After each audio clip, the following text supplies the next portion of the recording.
Good evening viewers, তোমাদের সবাইকে অনেক অনেক স্বাগতম আমার এমবেলস একাডেমি ইউটিউব চ্যানেলে। তো চলো আজকে আমরা ode to a nightingale last and the final part অর্থাৎ স্ট্যান্জা নাম্বার 8 আমরা আজকে পড়ে নেব। তো যারা অবশ্যই ভিডিওটি ওয়াচ করছো, অবশ্যই তোমরা বইটি নিয়ে বসো এবং তারপরে তার সঙ্গে সঙ্গে ভিডিওটি ওয়াচ করো। তো চলো শুরু করে দিই। Follow the very word is like a bell to toll me back from thee to my soul self. Adieu, the fancy cannot cheat so well as she is famed to do, deceiving elf. Adieu, adieu, thy plaintive anthem fades past the near meadows over the still stream, up the hillside, and now it is buried deep in the next valley glades. Was it a vision or a waking dream? Fled is that music, do I wake or sleep? তো এইখানে আহ, কবি এই স্ট্যান্ডার্ডটাতে শেষ পর্যন্ত যে এতক্ষণ যে আমরা ব্যাকাসিয়ান বা ব্যাকানেলিয়ান যে এইড দেখব বা ওয়াইনের এইড দেখব বা ইমর্টাল বার্ড বলেছেন, সমস্ত কিছু জিনিসকে কিন্তু কবি এবার দূরে সরিয়ে দিচ্ছেন এবং আমরা যে সত্যিকারের যে মানুষ অর্থাৎ পৃথিবীর মানুষ, রিয়ালিটিটা আমাদেরকে বুঝতেই হয় একটা না একটা সময় এসে, সেই জিনিসটা কিন্তু এখানে দেখানো হয়েছে। তো কবি বলছেন যে ফরলোনের পরে দেখবে একটা তোমার অ্যাপোস্ট্রফি সাইন রয়েছে, মার্ক রয়েছে।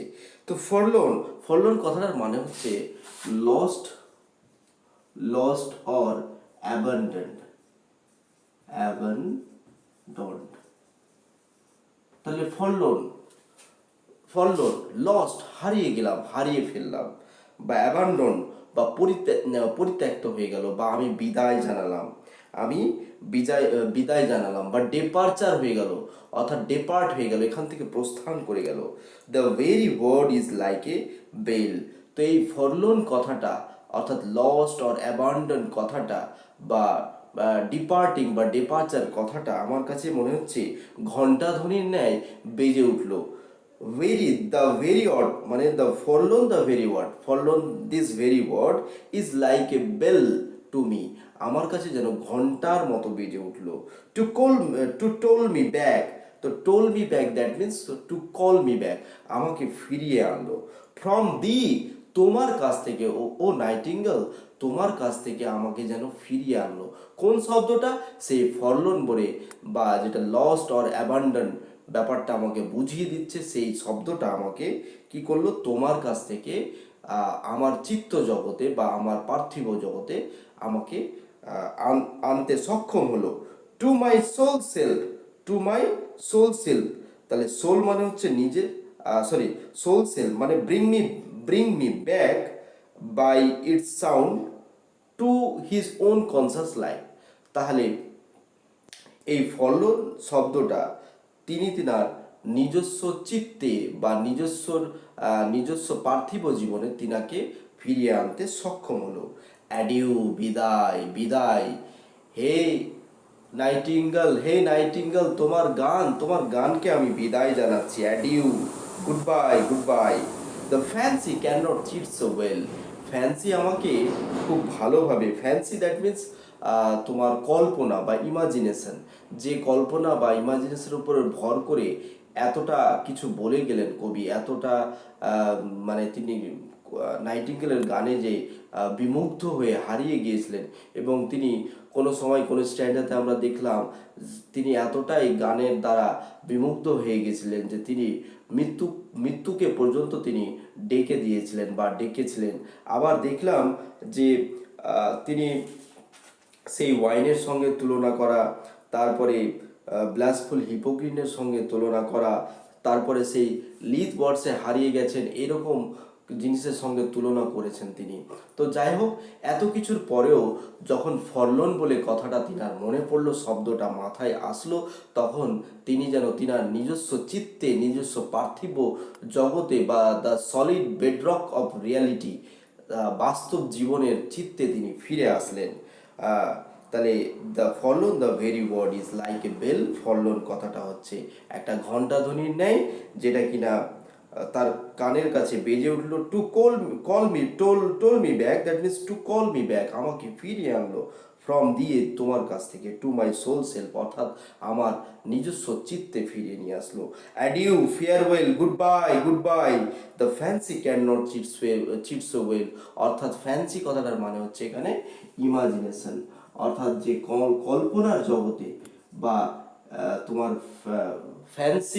ফ্যান্সিফুল ল্যান্ডে, ইমাজিনেশন, ফ্যান্সিফুল ল্যান্ডে যে তিনি বিচরণ করছিলেন by the aid of the nightingale song, nightingale সঙ্গের সাহায্যে সেই জায়গা থেকে তিনি কি করলেন, ফিরে আসলেন। এবং দ্য ফ্যান্সি অর্থাৎ সেই নাইটিঙ্গেলের সংটা তিনার কাছে ফ্যান্সি মনে হয়েছে।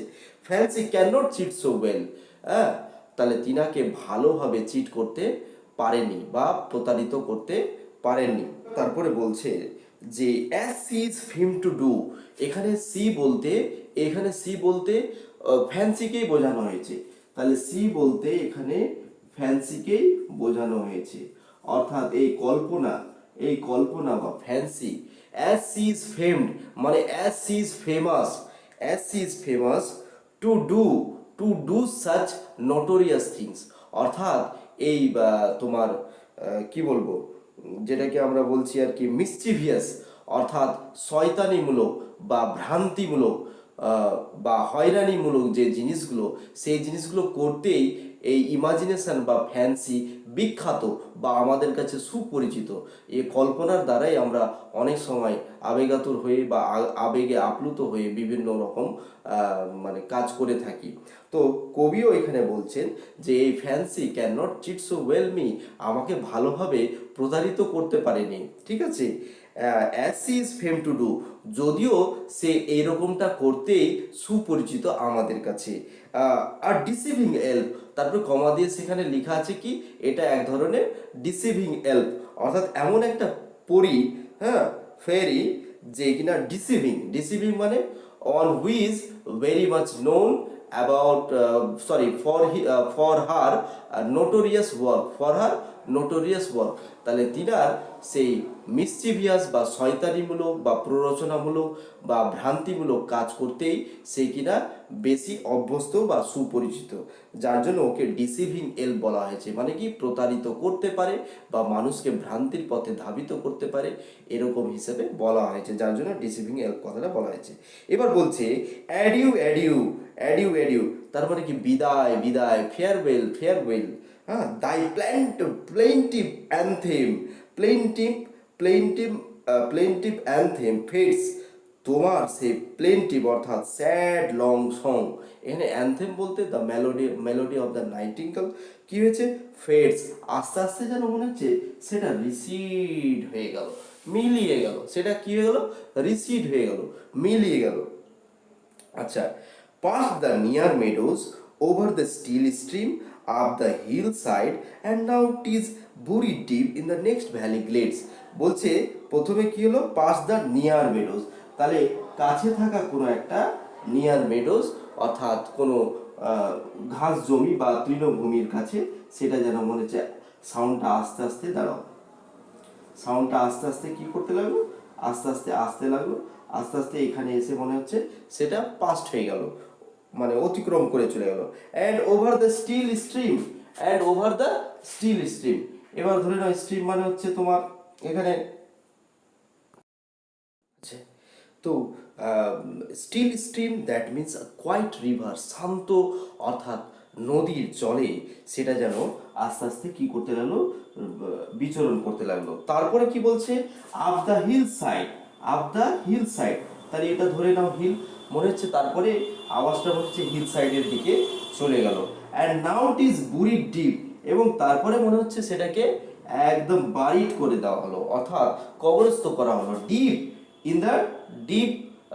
ডিপলি ডাগ আউট আর কি ল্যান্ডে মনে হচ্ছে সেটাকে, মানে সেই সাউন্ডটা, সেই প্লেন্টিভ অ্যান্থেমটা বা প্লেন্টিভ মেলোডিটা কি হয়ে গেল, সেখানে মনে হচ্ছে নেমে গেল।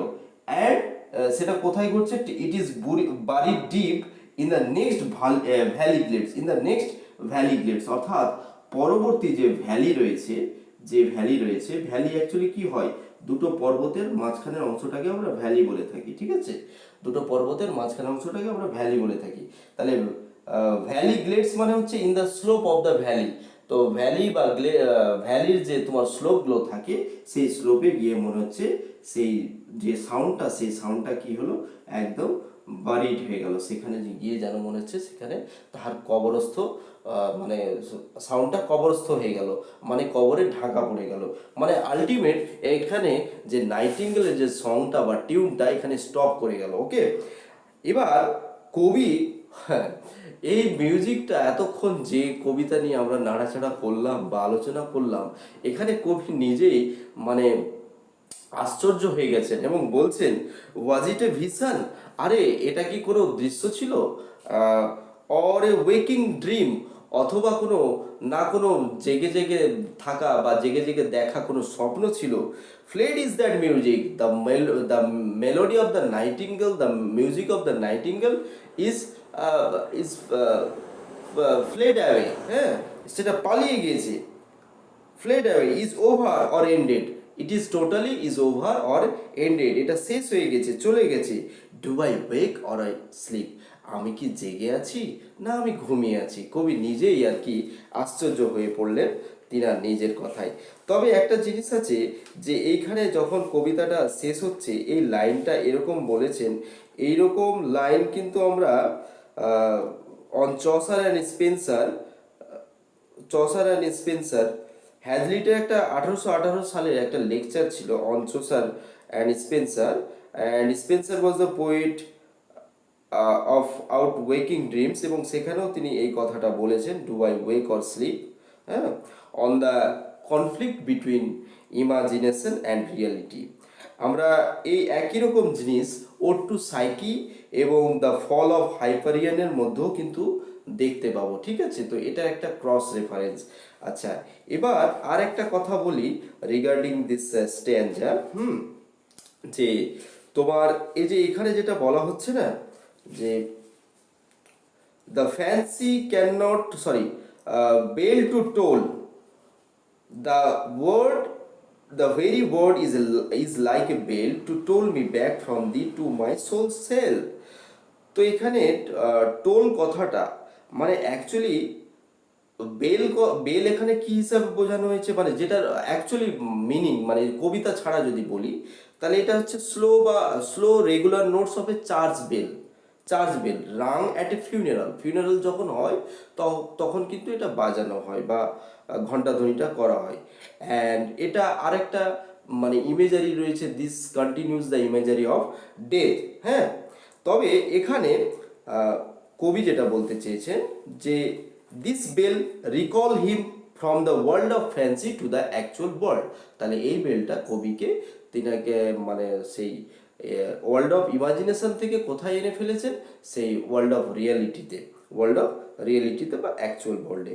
তো যাই হোক, এবং তারপরের লাইনে যেখানে বলছে যে the fancy can not cheat so well, তার মানে কি imagination can not keep up the illusion of the nightingale's immortality, এবং দ্যাট ইজ ওয়াই তিনি come back to the solid bedrock of reality, তিনি বাস্তব জীবনে বা চিত্তে ফিরে আসলেন এবং ফলন সেই ভেরি ওয়ার্ডটা তিনাকে সেই পৃথিবীতে আসা বা পৃথিবীর বাস্তবতাটা বুঝিয়ে দিয়েছেন। তো এই করে যাই হোক আমাদের এই এইথ স্ট্যান্জা অফ দ্য নাইটিঙ্গেল বা লাস্ট স্ট্যান্জা নাইটিঙ্গেলের শেষ হলো।